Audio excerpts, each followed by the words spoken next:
Hi y'all, and welcome back to my channel.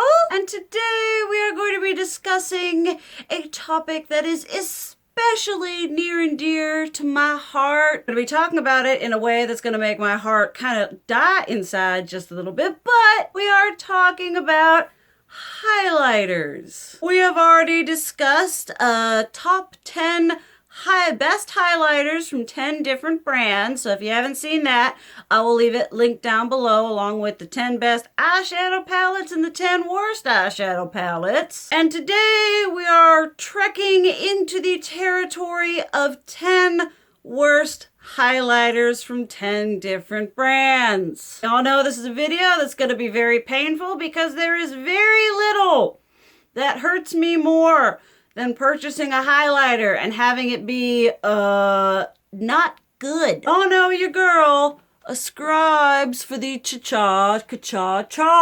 I need a highlighter that is going to make me look otherworldly, ethereal, and vaguely threatening. I need to look like I am a siren that is going to lead wayward men to their deaths. A highlighter cannot do that for me, then it's going in the bin. And I actually kind of had to scour my thoughts and like my back and my psyche, and I was like going through old hits and misses to be like, how many do I have? 10 highlighters that were really sucky? And I did. I managed to conjure up 10 of them, 10 of my worst experiences with highlighters from 10 different brands. So let's just, enough with the lollygagging, enough with the lamenting. Let's just get into talking about these sad, pathetic, pitiful, effervescent fairy fart highlighters. And I'm gonna start out of the gate with a strong one. We're gonna start off with a highlighter from Monsieur Jeffree Star. Y'all know that his Supreme and his Extreme Frosts are probably two of the best formulas for on the market. However, before all of that, there was the original Skin Frost, of which I had a fair amount. I had Ice Cold, I had Mint Condition, I had the blue one, I had the Manny MUA one, Lavender Snow, Peach Goddess, a couple varying shades and whatevers. I also had the one called Princess Cut. Now, I will say this. Number one, I have 3 of his Skin Frost palettes. I love them. They're amazing. The formula is amazing. I think that formula is different than what you get in the single pans because Princess Cut, this highlighter, you looked at it in the pan and you were like, oh, yes, I'm going to have an ever so subtle, highlighty, pinky, champagne-y sheen gliding effervescently across my cheekbones. What you got was this sad, pathetic, hard pan, hard pressed, barely there kind of of pink. Maybe? If that, like, I would take my brush, and we're talking like, usually when I go into a product, I go this way, right? You know, just like that. This, I was going the other way. I was kind of pushing. I was kind of shoving. I was kind of digging at it. And I'm like, all right, I need you to give me some pigmentation, okay? And it was like, no can do. Pigmentation train has gone and left. It is no longer in the station. And I tried for the life of me. I tried so hard to use that thing. I used every different highlighter brush that I had. Then during declutters, I was like, well, it kind of sucks, but I kind of want to use it. And I was so excited when I got it. I was going to include Regina George in this, but that I could make work. I used that like over blushes and stuff like that. But the Princess Cut highlighter was just, it was nothing. It was so like, you would look at like Ice Cold and you're like, wow, holy heckin' pigment, Batman. And then you'd put it up against something like, you know, Princess Cut. And Princess Cut was like, like if this were like a gladiator battle, ooh, it would not be good. Princess Cut would be booted like nobody's business. Probably one of the saddest, most pitiful $29 I ever spent because I had such high expectations. And I think that's one of the reasons why I'm not a fan of the Skin Frost formula, because you get some of them that are really good, and then you get others that are just this hard pan, pitiful, just excuse of a highlighter, and I don't like that in a formula. All right, now we're going to talk about a highlighter that I feel was probably more significant than I thought it was going to be. Kind of like the beginning of the end of my like romanticism with like all sorts of high-end and makeup releases. You know, the anti-consumer in me kind of was a little bit enlightened after this purchase. And that was the Too Faced Puppy Love Glover highlighter. I anti-hauled that shiz. You know, this highlighter has appeared in a couple different videos of mine, sort of highlighting my faults as a responsible consumer. You know, why did I buy it? Because it was a highlighter in a really adorable puppy face compact. Let's be real. Did I have any real expectations for it to be absolutely fan-tucking-fastic? No. Probably deep down in my depths, I probably actually knew that it wasn't going to be anything earth-shattering. But I bought it anyway because it was cute. And then when I bought it, I was like, see, this is when the self-realization is so real. Because when I bought it, I was like, I bought this for no reason. And in a couple months, I'm probably going to whine about storing it because it's huge. And in a couple months, I whined about it being huge. It was in a section of other highlighters that I whined about being huge. And then it got decluttered. And it was just, I mean, Too Faced highlighters have never really wowed me. They've never been something except for that one in the Love Face Palette. That shiz, absolutely amazing. If they could take that formula and run with it, I would stop giving them shiz. But for the most part, they can't really stick to a formula and go with it. They kind of just like each highlighter, they're trying to do something new and they don't really nail it every time. It's like really attractive intentions put into super pretty packaging, but there really isn't anything else there. There's not a lot of substance. The Diamond Fire Light one, that one's nice. I kind of like the Love Hearts ones. Honestly, probably my favorite highlighter from Too Faced is like their original Candlelit Glow one. But the Glover one was definitely like, it was a firmly pressed, you know, you would go to swatch it and it would be like, nothing. And then when you'd go to put it on your face, it was kind of this powdery kind of it wasn't finely milled. It wasn't a highlighter formula that was really thought out or thought beyond this just single really sort of marketing ploy release. And as such, it's definitely the worst highlighter. Of all the highlighters I tried from Too Faced, Glover High Puppy Love one is definitely the most disappointing. Okay, all right. This next one is one that's, again, very telling. I've talked about this before, and this is the only one that I'm going to include as an entire formula line. I kind of give myself a little leeway with this because you can no longer get them. And for me, it wasn't a particular shade as it was the whole line was just super disappointing. And that is going to be from Becca, a highlighter formula that, I mean, the original ones, I've got ones I love, but all in all, there are a heck ton of highlighters I would recommend over that shiz. But I am talking about their little 36 or something. They were like a little bit bigger than travel size, and I'm like, you're charging a lot for that product. They're light chaser highlighters, which looked like such a beautiful and unique idea on paper. It was like, all right, thus and such flashes, thus and such. I'm like, okay, you're one shade, and then you switch your head, and it's another shade. I can get down with that. And when I got them, I was like, yeah, they're good, they're great, they're wonderful.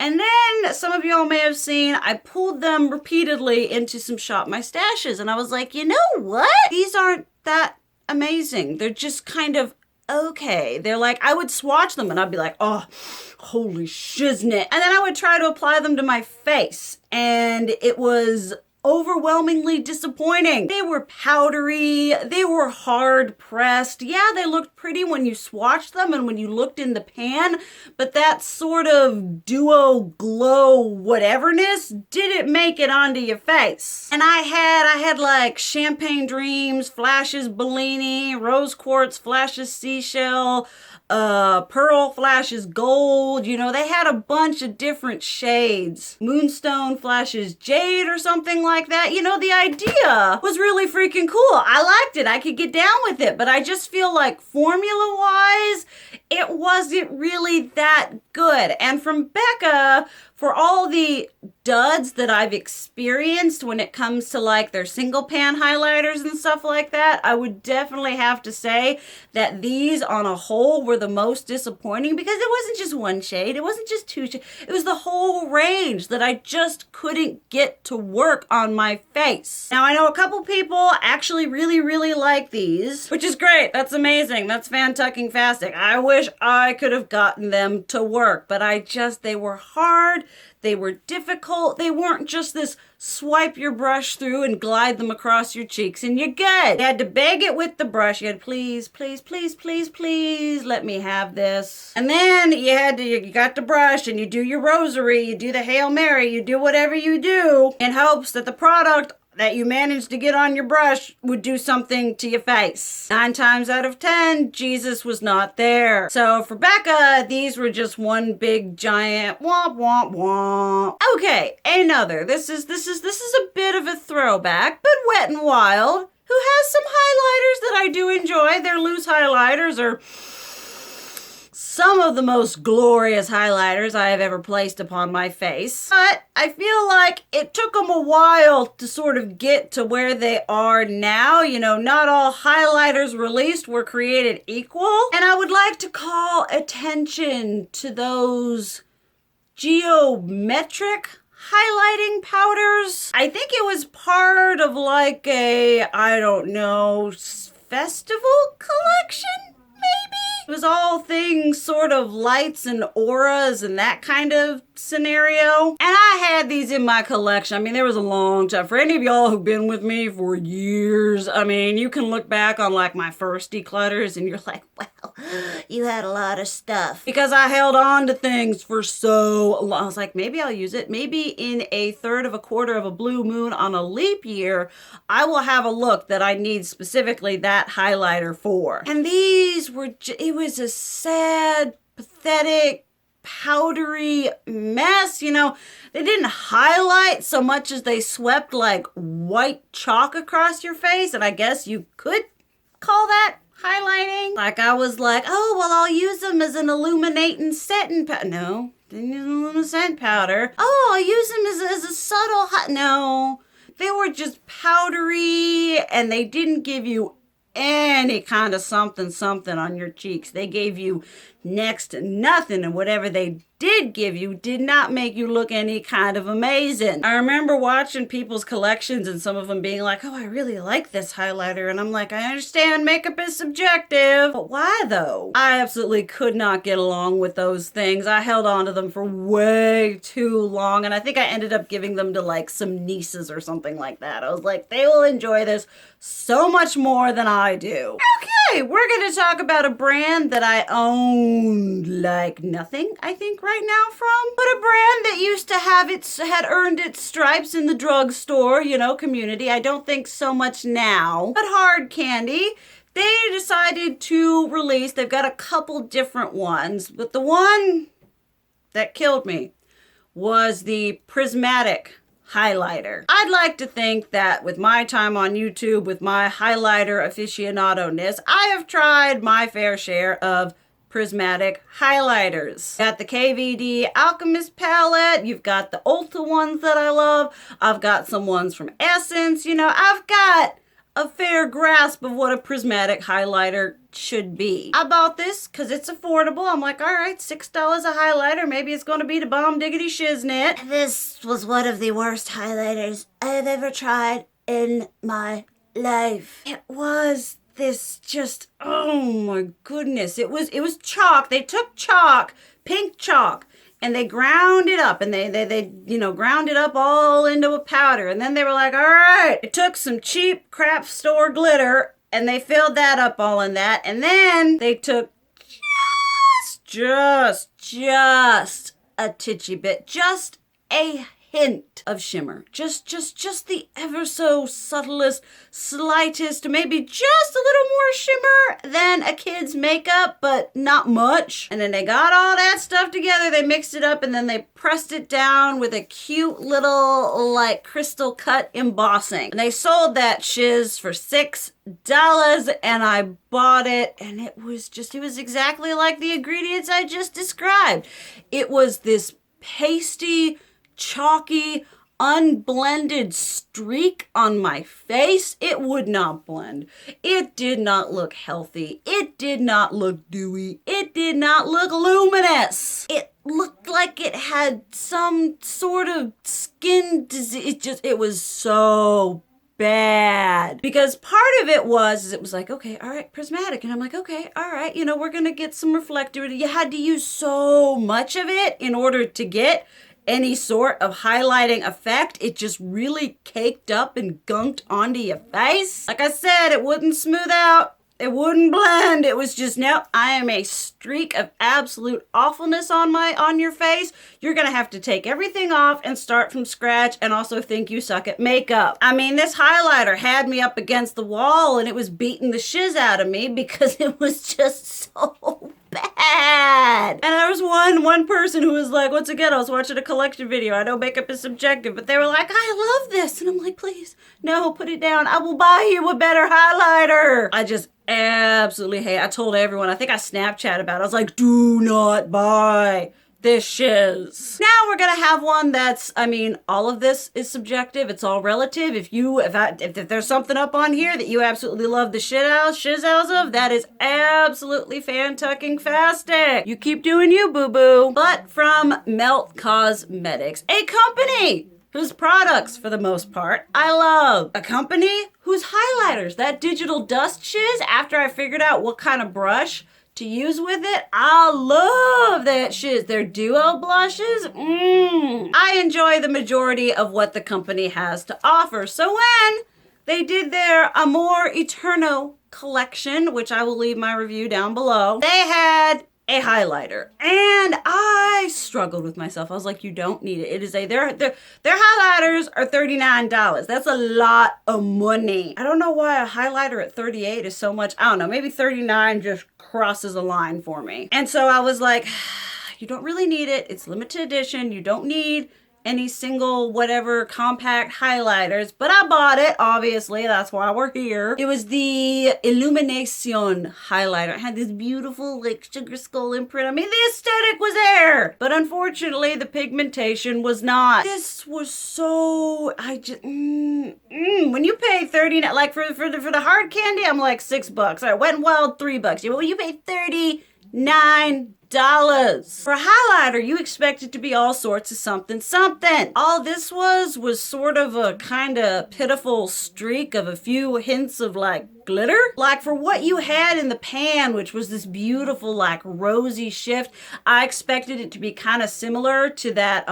There was that one with Smashbox and Vlada, and the one that was exclusive to Sephora, that kind of like rosy gold sort of situation. I thought it was going to be similar to that. It absolutely was not. It was just, I mean, the only word that disappointing, pitiful, underwhelming, overpriced, not worth the money. It was just, I actually had to message. I saw Lacey from Spooky Lips and Fat Hips, and I saw she'd, I think, posted an Instagram picture, and I messaged her, I think, on Twitter, and I was like, so I have this highlighter, and this is, what it's doing for me. I saw that you had it. What's your experience? And she was like, yeah, you're kind of not wrong. So I did end up returning it because I'm not keeping a $39 highlighter that doesn't work for me. I get really offended when a high-end brand going to be charging me these high-end prices and they are not delivering a cha-cha-cha-cha experience highlighter. That is rude. It's not what I want as a consumer, so it went back. But that's definitely...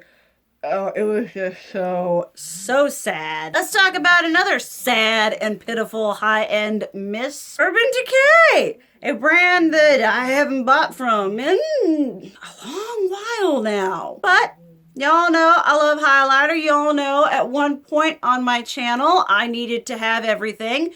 If there was like a collecting, like, oh, there's a shade range, and we're going to add to the shade range. I'm like, all right, I need that shiz. And I had the original, like those horrible, awful, terrible glitter bomb highlighters. So I had the original two, and then they came out with another one, and then they were like, hey, we're going to take one of the shades from our, like those powder highlighters that I don't think exist anymore. We're going to take the Fireball shade and we're going to make it one of these absolute domed catastrophes.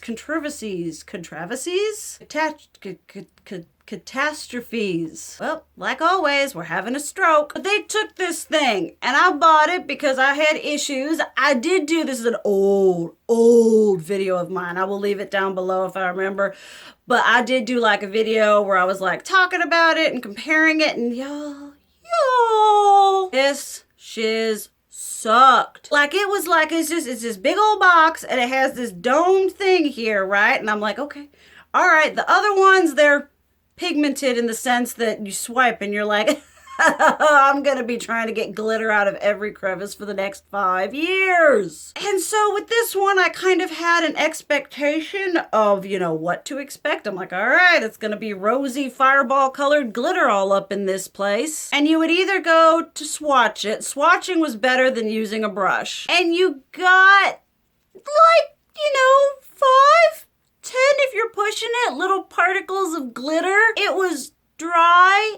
It was patchy, it accentuated texture, was not pigmented, did not look nice on the skin, was just sort of an execution of frustration. I held on to it for a long time because I was like, I gotta figure out how to use it. I paid for this thing. I've got all the other ones. I gotta figure out how to use this one. I mean, let's be realistic. Not that I was using the other ones either. And so this one was just like, I don't even know what I was expecting. I mean, Urban Decay at this point, I've realized is kind of a middle ground brand. A lot of their products aren't really like end all be all amazing, at least for me. Like, not highlighter, not lipstick. I like their blushes, but they're not like life changing compared to some of the other ones that I have and love. So this one was just like, it was nothing. It was nothing. Like I scraped off the top layer like we do with those e.l.f. ones. That did diddly. It was just a very under-formulated product. All right, then if we're going to talk about highlighters that are like absolutely nothing, and I know some people really like these, that surprises me, but I mean, like I say, makeup is subjective. But these were the e.l.f. Metallic Flare,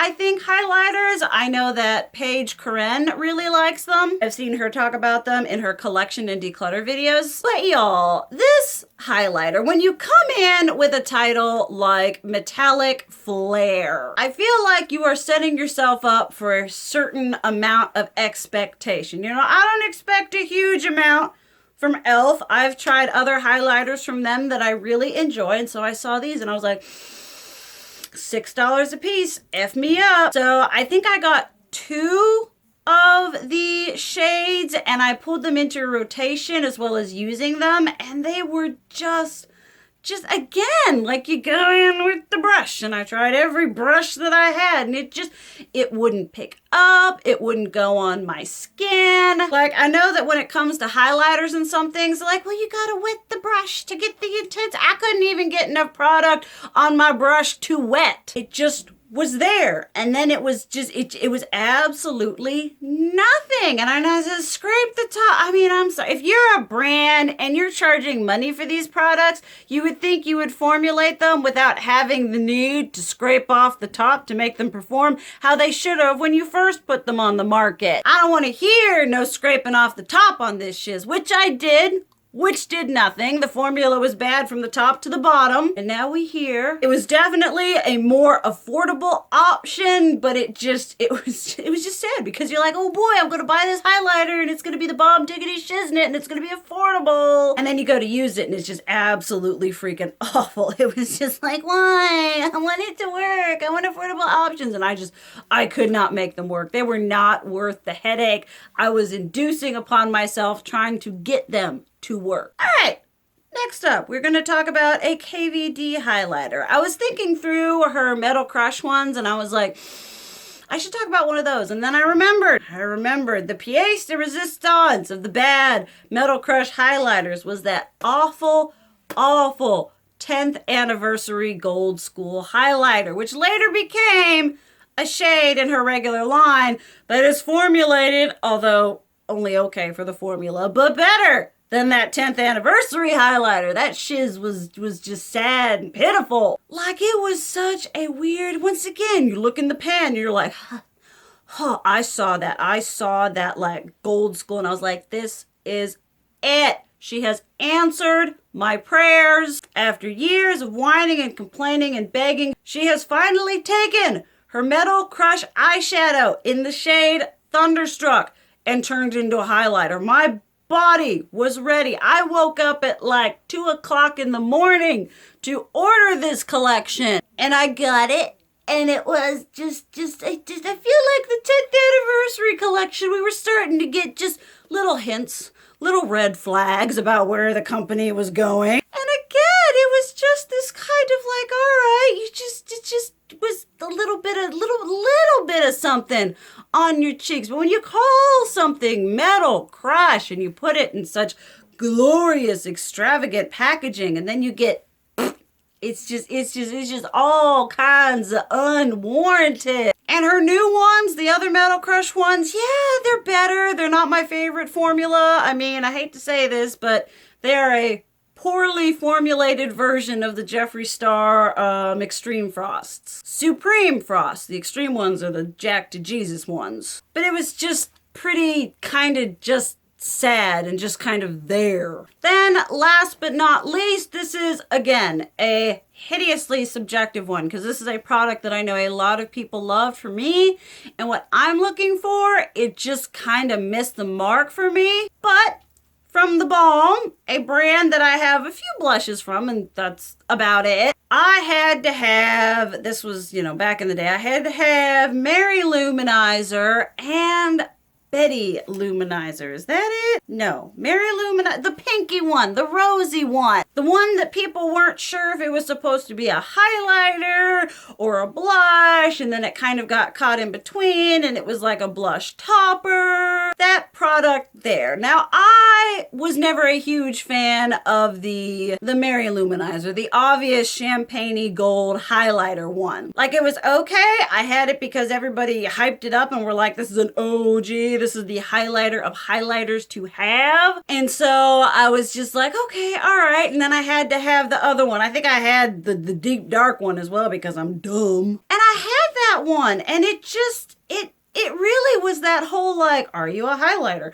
Are you a blush? It kind of reminded me of the shade of the Fireball shade from the Urban Decay 24-hour glow whatever highlighters, where it was like a highlighter, but it was such a strange shade that it didn't really have a job that it did significantly well. Like, it was kind of a highlighter, but a little too pigmented to be a highlighter on its own, but a little too shiny to be a blush. It was okay as a blush topper. It was just kind of sort of just there in my collection. It was taking space because it was something that the community at one point raved about, so I needed to have it in my collection. I feel like the formula was also different than the the original champagne whatever one. I'm not sure about the name. I think that they were formulated differently, and the pinky rosy one just really fell flat. Like, it brought